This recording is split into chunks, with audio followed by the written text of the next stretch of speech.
Hello, everyone. Welcome to episode 225 of Manage the Wild. I'm your host, Nick Madsen.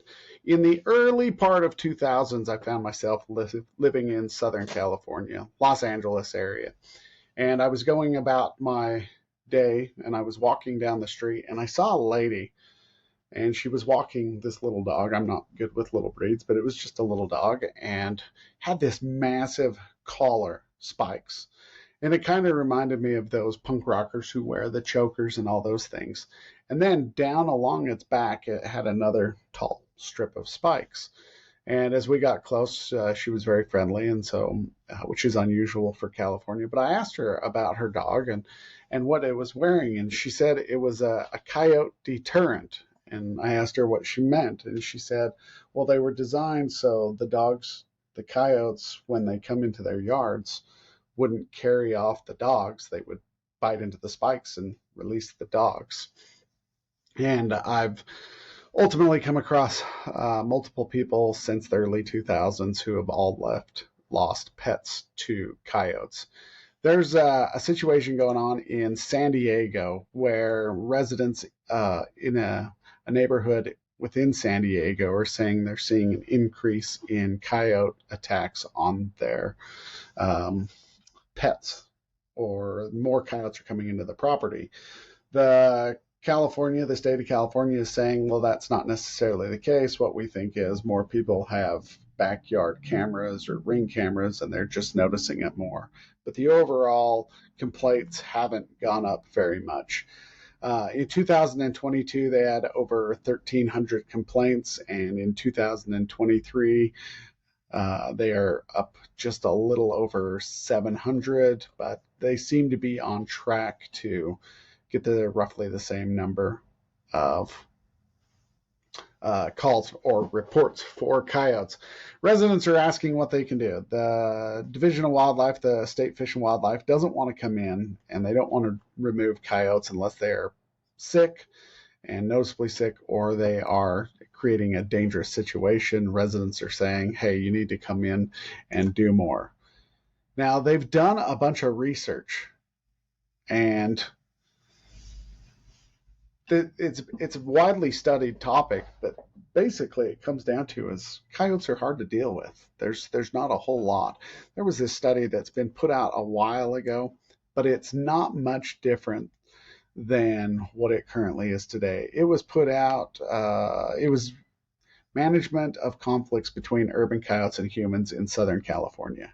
So this one takes place in Southern California. It takes place in roughly the same period of time, 98 to 2004. And in this in this paper, they talk about, one, how do you know that you're having more coyotes or more issues with coyotes in your area? One, they're seeing an increase in pets being taken at night. You're going to start noticing them more often on the streets or in your yards at night. And then when you really start to see an uptick in them is you're going to start to see them in the daylight, early morning hours, or late in the afternoon. And then you're going to start observing them taking pets during the daylight hours. And then once they start taking pets, they're going to become a little more bold, and they're going to start taking pets on a leash because people are holding their dogs and they're not releasing them. And they look at that as just like a free meal on a leash. And then where the real issue is coming in and taking or attacking people, especially children. Those seem to be the most vulnerable. So what's the issue that we have with coyotes in these urban areas? Coyotes in urban areas are super adaptable. They are tolerant of pretty much about anything except for lead and poison. And so they pretty much can tolerate cities with no issue. Large cities, small issues, no real issue. The one issue is if your city has a pack of dogs, they tend to avoid those areas with packs of dogs. So now you can have the option of having coyotes come in or a pack of dogs, and nobody likes that. The behavior, when they're in these urban settings is really challenging because they are comfortable around people. They are wary enough to know that they don't want to be spotted too much by people, but they are comfortable being close to people, whether the people see them or not. They can hide in the train tracks. They can go in the bushes in parks. They can hide behind an unused doghouse or garbage cans. They don't really care. They're going to find their areas where they can be near people, because when they're near people, they're near food, whether it's garbage, whether it's pets. And so they're going to find those areas where they can still feed their young, their offspring, be near people, but also be far enough that they're not going to create too many problems. When they move into these urban areas, they automatically start changing their diet. They move away from those bigger, those ungulates, those deer, the fawns. They start moving towards smaller mammals because they're going to come in contact with more pets, so more dogs, more cats.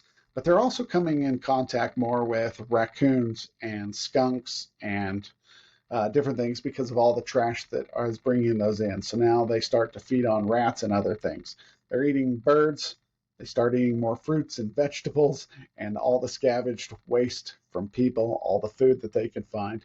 And they are very tolerant. They don't care whether it's a moose calf. They don't care whether it's a rat. They don't care whether it's a burger or French fries from In-N-Out. They can adapt. They still develop territories, and they're a lot smaller. Obviously, they don't need as larger area because there's more resources. And the larger these territories are, the more danger it poses on them, whether there are vehicles or whatnot. There are a bunch of threats to them. But they will start moving into small territories, whether it's parks, golf courses, abandoned buildings. They will find and they will create their own territories and they will defend them. People really take notice though when they start interacting with pets, whether your pet is on a leash or you turn your dog loose to go out into the yard to go to the bathroom, or you have your dog playing in a dog park. People really start to take notice when coyotes are near, because at first when they're uncomfortable around dogs, they're going to size them up, see whether it's something that they can go after, or cats.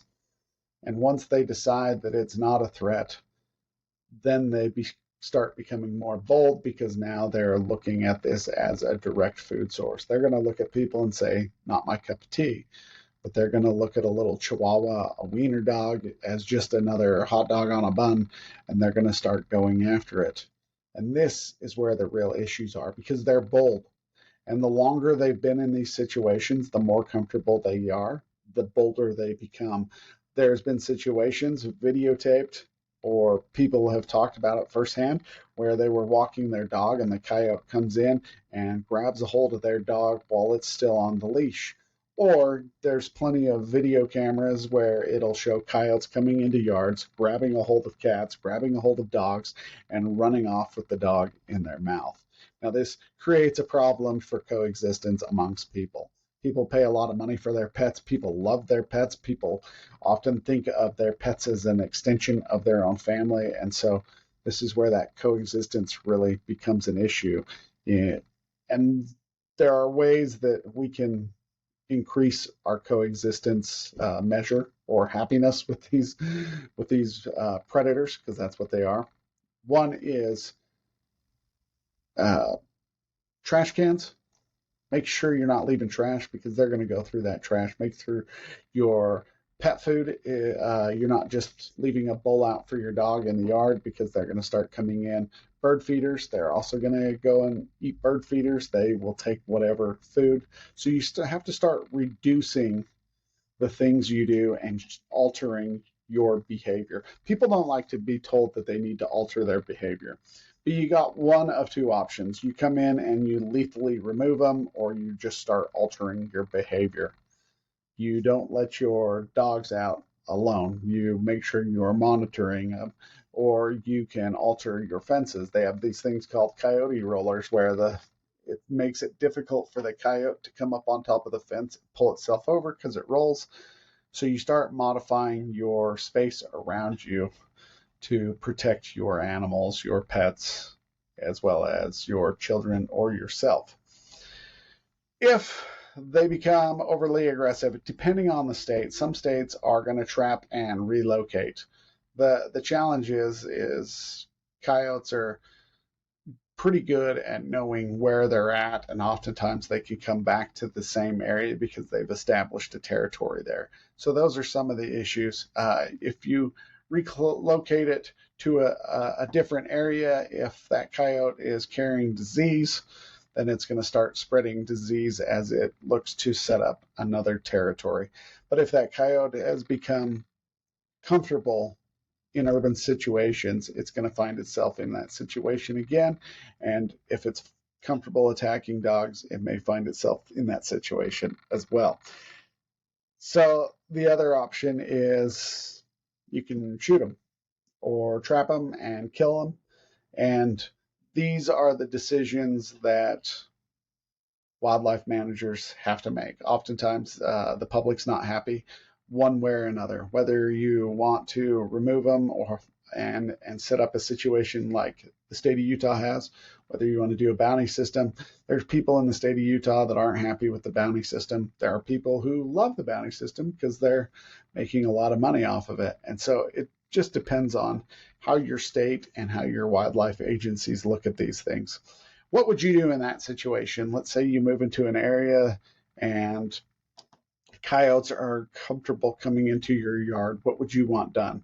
Would you want them to remove, trap, and relocate with the possibility of it coming back, trap and relocate with the possibility of it spreading disease somewhere else? Or would you want them coming in and lethally removing it?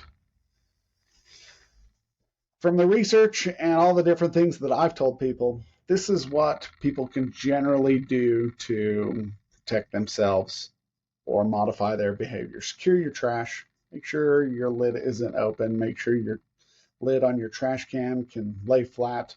Don't leave, clean your grills. So like grease cans that catch grease coming off of smokers, they will come in and they will eat from that.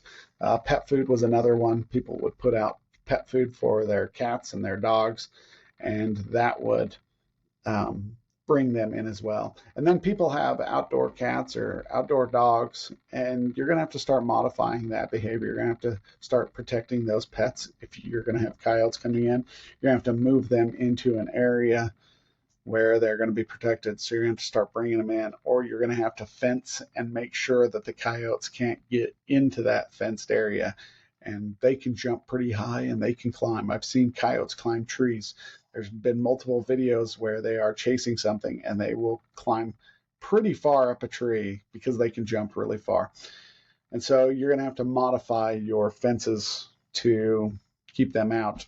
Motion activated lights, there's some studies show it works, but I think it only works for so long, but then they become habituated to it. They become tolerant of it. They're aware that it's going to happen.